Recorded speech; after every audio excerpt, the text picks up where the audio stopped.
Question 6 here. Find f of negative 1 when f of x equals this fraction bar, where the top is x squared minus 4, and the bottom is x plus 3. So we're just going to go ahead and replace all the x's with negative 1s, and be careful with our parentheses. So f of negative 1 is equal to, the negative 1 needs to be squared, so I'm going to write it like that. I'm writing it like that instead of negative 1 squared, because that's a little ambiguous.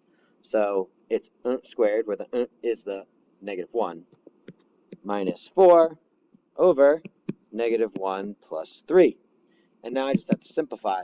So this right here is negative 1 times negative 1, which I have a double negative, and then the 1's multiply, so it comes out to be a positive 1.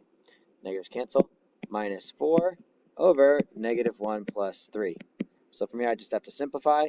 1 minus 4 gives me negative 3, and then negative 1 plus 3 gives me a positive 2. You can write it like this as negative 3 halves.